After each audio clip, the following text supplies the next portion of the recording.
All right, leading us off today is Washington State head coach Ernie Kent and student athletes Viante Daniels and defending most improved player in the conference, Robert Franks. As I mentioned before, scrum style, please feel free to come up to Coach Kent and the student athletes in the back of the room. Thanks.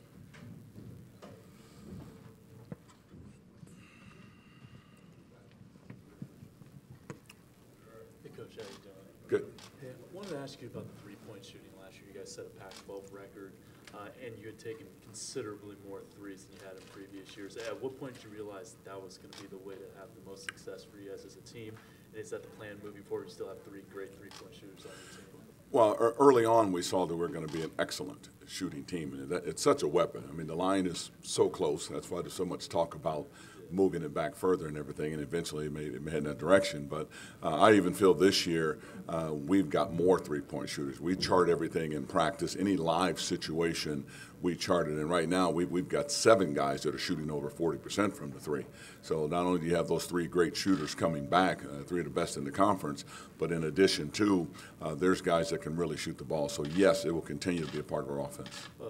Who are some of those other guys that you expect to have big years from beyond the three-point line? Ahmed Ali will definitely be one that can really shoot it for us and everything. And then Marvin Connor is another one that will be able to do that. Jervay Robinson shoots the ball extremely well out there too. We have a Slovenian kid, Jazz, that is just a phenomenal basketball player. I think people are going to really enjoy seeing him play as well too. So you guys attempted 905 threes last year. It's about 29 per game. You think that could maybe even be top this year? I don't think you ever go in to shoot any particular number. They've got green light to shoot it as long as they get in the gym and put their time in. When it leaves their hand, I know it's going in and they think it's going in, then I'm okay with it. But with the speed of the game that we play at, the way we spread the floor, it's such a weapon for us. The difference being with this group, we have an ability, I think, to really break you down off the dribble that's going to create a lot of rotations for defenses, so therefore giving you more great looks from the three. What do you think the kind of green light you give your players does for their, I guess, confidence level? I think in this day and age with young people, confidence is a big thing. I don't ever want a player that I have to coach that has to spend time looking over at the bench at me after he's taken a shot or made a mistake. You wanted them to have the freedom to play and to play this game. We spend a lot of time in do's and don'ts in practices and things like that, but when it's game time, I turn the game back over to them. And I think I have guys that have a tremendous feel of what's a good shot and what's a bad shot, particularly those 3 guys we've mentioned. And you give them an opportunity to play free like that, they have a lot of confidence. Thanks for your time. You bet.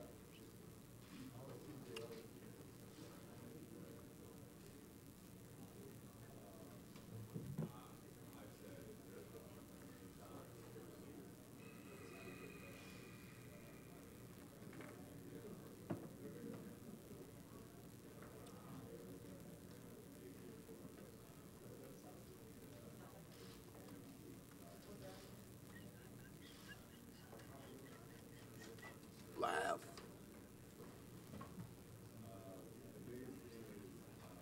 How are you? Just I have a curious question about, you've been around a long time in college basketball. Is there any things in the rules you think maybe you've changed, as far as tweaked or anything that could help improve the game at this point?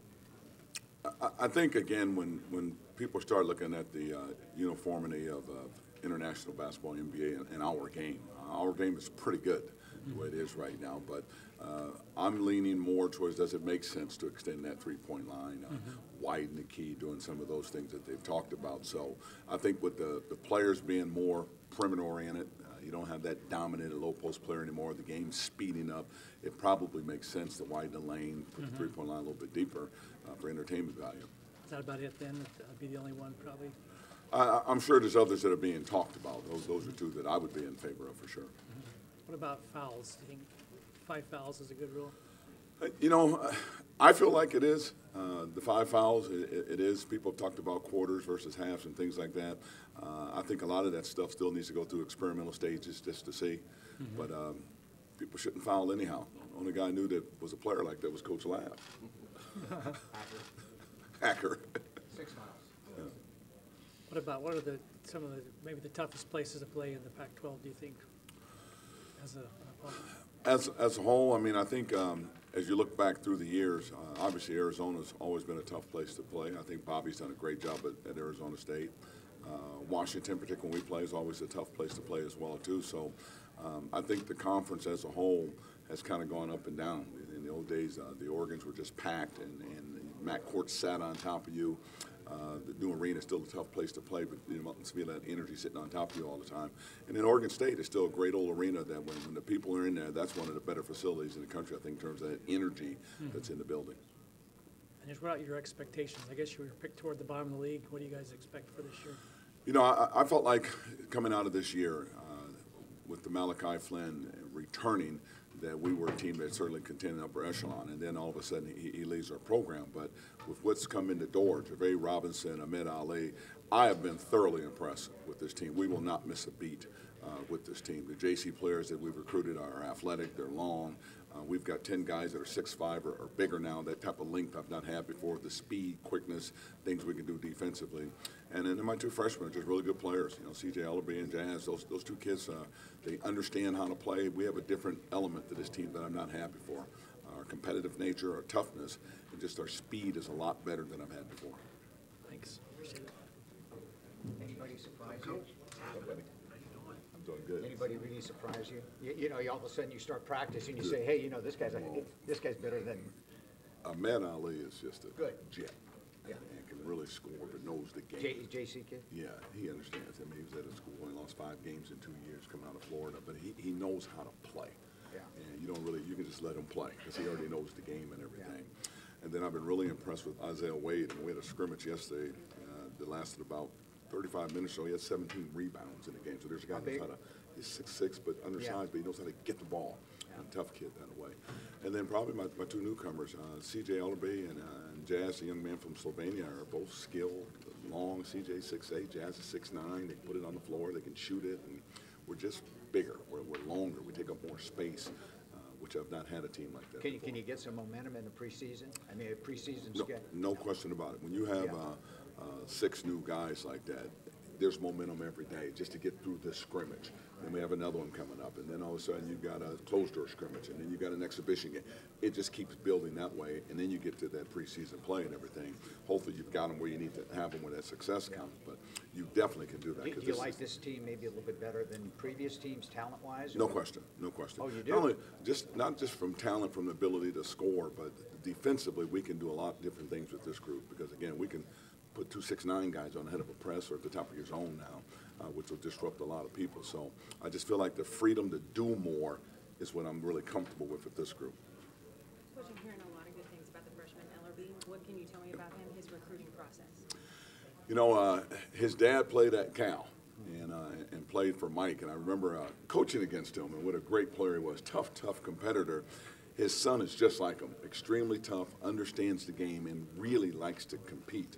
And when you get freshmen to come in where you work so hard, which is a jolt to their system, and they still can come through that, and I always call it they thrive instead of survive through practice. He's thriving in practice. That's a good sign. But he can really score, and he knows how to play. He's going to help us immensely this year. What was his recruiting process like? You know, when we went through the recruiting thing with him, the good thing we did a good job of having Ed Haskins on my staff, who coached at Garfield, Benny Seltzer, who played at Washington State. We're not just coaches, we're outstanding mentors. And I thought we did a good job in the home there to help mom and dad understand that, okay, we're going to develop them as a basketball player, but there's this other piece that you're going to get in that, and that's the mentoring that takes place over there where we're at and everything. I thought that had a big deal to do with his parents and even making him feel comfortable coming to be a part of our program. Nice. Robert Franks, already the most improved player. Now he says he wants to be player of the year. How can you help him get there? Give him the ball and let him shoot it anytime he wants to. He, you know, for a guy that's worked so hard to change his body, and I was with him every step of the way from afar as he went and looked at the NBA teams, and every team did a really good job of reaching back to me. I knew somebody in all the front offices and things, and they talked about he's got an NBA body, he's got an NBA jump shot, he's right there. So he just needs to have a year where he just steps it up a little bit, and I feel totally comfortable he's going to do that. But he can really score. He makes the game a lot easier for us coming back, knowing you got a guy that can fill it up like that. What's different about Robert now that he's gone through that process of flirting with the NBA? Confidence. Confidence is the biggest thing. I think when you go up to that level, first of all, you're probably shocked.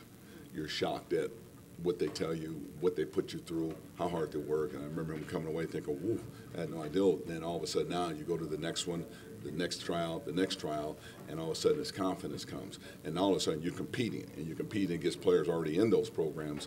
So I think the confidence factor is huge for him right now. We're going to go about 1 more minute. Do you plan to tweak the offense at all? I mean, obviously you guys shot the ball well from three-point land, but getting it inside was where you guys struggled. I think the biggest thing that you'll notice about this offense is that there are more players that have the ability to create and have what I call see the play and make the play. It was not by default us not going inside. A lot of times that play was there and we didn't make the play. This group has the ability to do that. I'm already noticing that. When you talk about a pick and roll play and the screens are being slipped and the ball is right there, right on the money, and we're scoring or we're giving it a one more, it's just you'll see more freedom of movement, more cutting, more passing, and just really more basketball plays being made. One quick follow. Okay, thank you. Hot start last season, and then big rough patch. Yes. What was the difference for the team when they were rolling undefeated and then when they slid? Chemistry, confidence, something to prove. And I felt like we had success so early last year that we instantly, as a coach, you see it coming, you try to prevent it. We came back to campus and relaxed, and it knocked us out of stride. And we probably had 7 or 8 games last year where there was a 1 or 2 minute stretch in that game where something happened where we didn't respond to it well, and it cost us. And a lot of that has to do with keeping that momentum from that early season success and keeping our wits about ourselves that we let get away from us. Hopefully, lesson learned, because those 2 great leaders I have in the back of the room, they're well aware of that, and they won't allow this team to get in that place this year. Go Cougs. Go Cougs!